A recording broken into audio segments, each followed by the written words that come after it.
My child's other parent doesn't exercise their visitation. What can I do?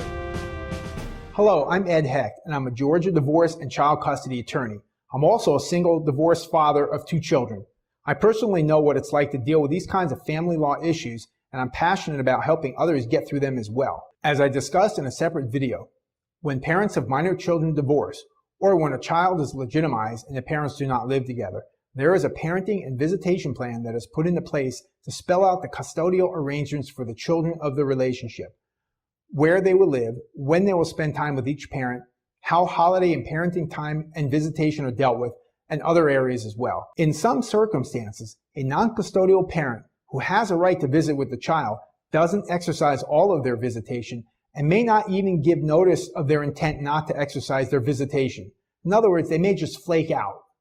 If a non-custodial parent does this repeatedly, the custodial parent's remedy would be to file for a modification of visitation and ask the court to reduce the amount of time that the other parent has with the children.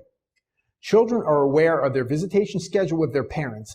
They know when the non-custodial parent has the right to spend time with them. So when there are scheduled visitations and the visiting parent frequently fails to exercise them, this can have a serious negative impact on the children.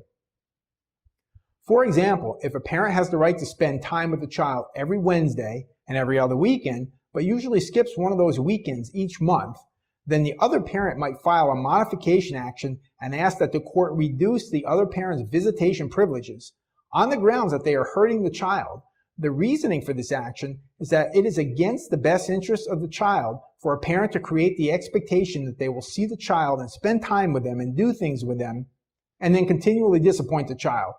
In addition, it's unfair to the other parent to not be able to plan activities of their own with the child because they were expecting that the child would be away that weekend, only to have the other parent skip their visitation again and again. In situations like this, one parent consistently finds that they are scrambling to make plans with the child for the other parent's missed weekend, as well as having to pick up the pieces of a child who is devastated by their other parent's lack of commitment to them.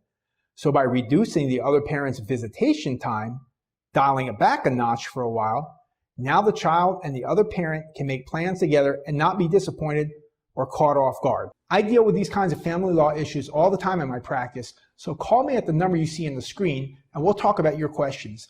You can also visit Hecht Family Law and fill out the Contact Us form. Thanks for watching. I'm always happy to speak with you, and please click like or share if you're seeing this video on Facebook or YouTube so that others will see the information as well.